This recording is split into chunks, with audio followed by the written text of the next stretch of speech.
بسم اللہ الرحمن الرحیم۔ اللہ کی طرف دوڑو۔ الا صلو فی بیوتکم الا صلو فی بیوتکم۔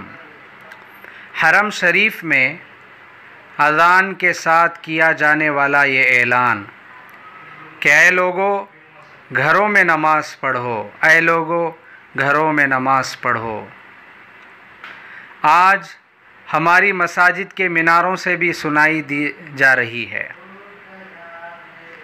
جس سے آنکھیں نم ہو جاتی ہیں۔ یہ اعلان کہ گھروں میں ہی نماز پڑھیے، ایسا لگتا ہے کہ اللہ کی پٹکار ہے۔ صحیح سے دل کے کان کھول کر سنیے، رمضان قریب آ چکا ہے، مساجد ابھی بھی بند ہے، وقت غم کے ساتھ گزر رہا ہے، نماز پڑھنے کے لیے مساجد بند ہیں، اس پر غم کرنے کی ضرورت نہیں، لیکن ہاں اس پر غم کرنا لازمی ہے کہ میرے اور اللہ کے درمیان تعلقات کیسے ہیں، اس کا جائزہ لینا چاہیے، اس کی تحقیق کرنی چاہیے۔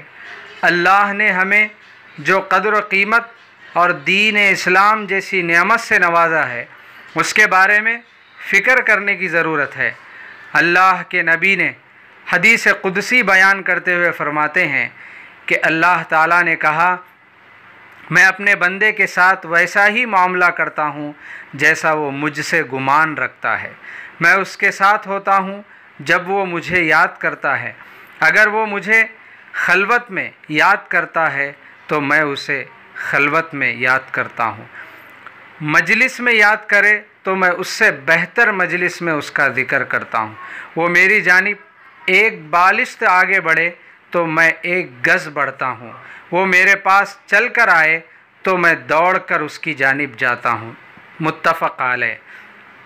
ہم لوگ صرف فرض نماز پڑھ کر مساجد سے جلد بھاگتے تھے، قرآن پڑھنے سیکھنے کے لیے وقت نہ نکال پاتے تھے، وقت کی کمی کی شکایت کر کے نیکیوں کو چھوڑ کر بھاگ جایا کرتے تھے۔ ابھی ہم اللہ کے قید خانے میں بند ہیں، کہاں بھاگیں گے؟ اللہ کے سوا کہاں جا سکتے ہیں؟ خود کا محاسبہ اور اپنی زندگیوں کا جائزہ لینے کے لیے ہمارے پاس ابھی موقع ہے۔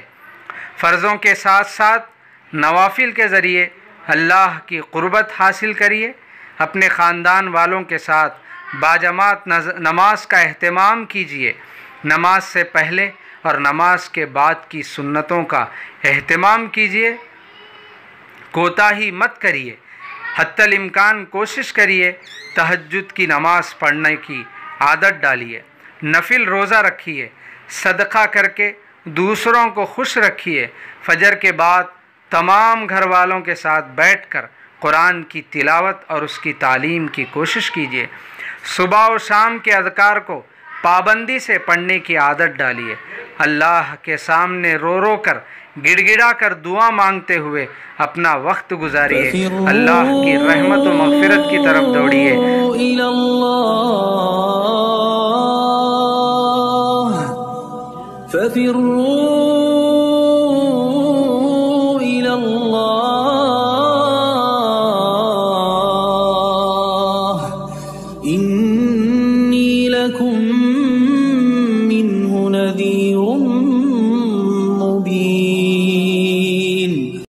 اللہ ہم سب کی مغفرت فرمائے، آمین۔